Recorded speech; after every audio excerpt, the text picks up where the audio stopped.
Bapak.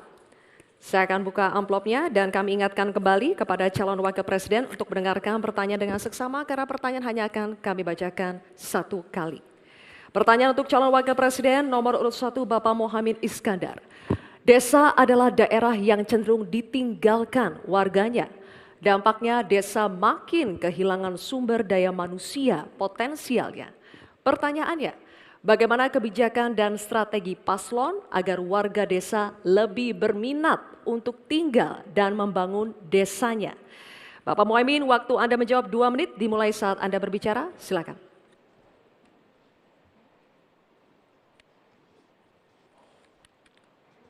Terima kasih. Saya catat sedikit. Yang penting ini bukan catatan Mahkamah Konstitusi. Hadirin sekalian yang saya muliakan, sebetulnya diawali dari paradigma. Paradigma pembangunan kita itu apa? Dulu kita gagal zaman Orde Baru karena kita membangun dari atas.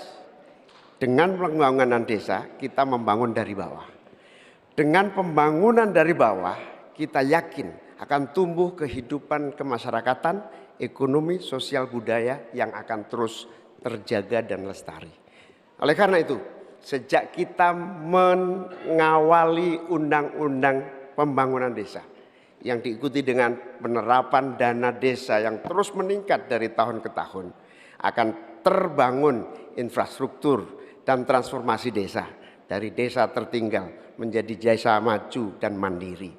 Hari ini sudah 13.000 desa yang tertinggal menjadi desa tinggal, sudah menjadi desa maju, desa mandiri, sekarang tinggal 4.000 saja. Ini bukti bahwa infrastruktur kita berjalan baik, dana desa terlaksana dengan baik sehingga masyarakat desa semakin kerasan. Nanti ke depan kita akan siapkan lagi, naikkan lagi anggaran 5 miliar per desa. Agar apa? Tidak hanya infrastrukturnya yang baik, tetapi juga ada kehidupan ekonomi yang tumbuh melalui BUMDes, melalui berbagai kegiatan wirausaha yang tumbuh, pertanian, peternakan, ekonomi kreatif tumbuh di desa. Sehingga orang tertarik di desa. Jadi infrastruktur beres, pembangunan sarana prasarana tumbuh, kegiatan ekonomi memadai dan desa terjaga menjadi komunitas yang membanggakan. Sehingga masyarakat tidak lagi tertarik menjadi urbanisasi tapi cukup kembali ke desa, membangun desa untuk pembangunan bangsa. Baik, waktu masuk, waktu habis. Terima kasih.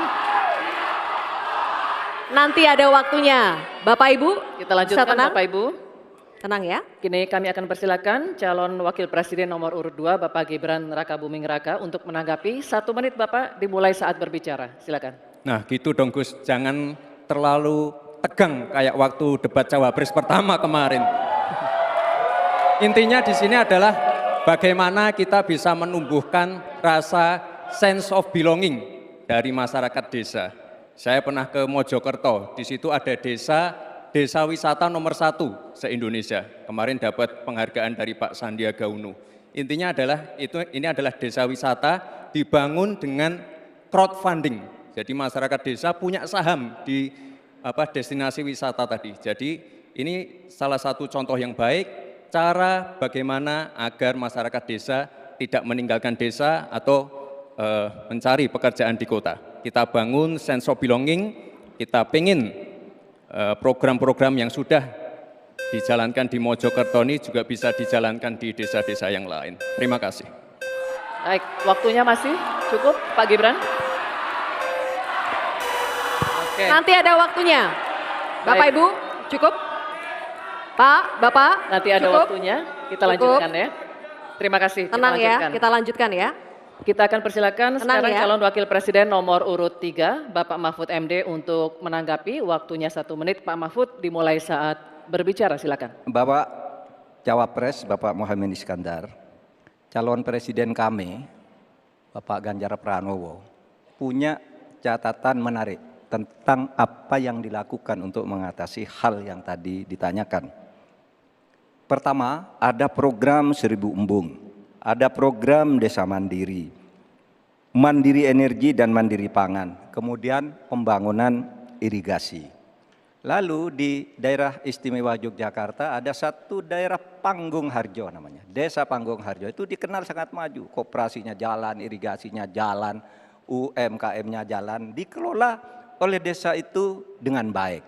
Nah, masalahnya sekarang sebenarnya ada pepatah, deso mowo coro, negoro mowo toto. Ini yang di daerah-daerah lain tidak jalan. Negara terlalu intervensi ke desa dalam soal-soal administratif. Terima kasih. Terima kasih Pak Mahfud. Kini kita akan kembali ke calon wakil presiden. Kita akan kembali ke calon wakil presiden nomor urut 1, Bapak Muhaimin Iskandar. Kami persilakan untuk merespon tanggapan dari cawapres nomor urut 2 dan 3 yang telah diberikan. Waktunya 1 menit, Bapak. Silakan. Ya, apa yang disampaikan Pak Gibran lebih dari upaya kita untuk menggerakkan ekonomi daerah sehingga tumbuhlah growth, tumbuhlah daya tarik. Yang lebih penting dari itu adalah desa ini harus terus diberi fasilitas insentif untuk lebih maju. Oleh karena itu, keinginan saya menambah anggaran desa minimal 5 miliar buat desa lebih maju lagi itu betul-betul keinginan untuk mempercepat pertumbuhan ekonomi dan SDM di tingkat desa. Begitu juga yang disampaikan Pak Mahfud tadi, bahwa kearifan masyarakat desa ini harus terus dijaga. Seluruh tata kelola yang tumbuh dari kultur yang kuat ini harus dijaga betul. Bahkan menjadi kekuatan daya tarik wisata, bisa menjadi juga ekonomi kreatif yang kita pasarkan ke berbagai daerah di tiap-tiap desa. Makanya sekarang tumbuh desa wisata di mana-mana. Tumbuh ekonomi kreatif yang muncul dari desa. Inilah Baik, Bapak Muhaimin, waktu Anda habis. Terima kasih. Baik.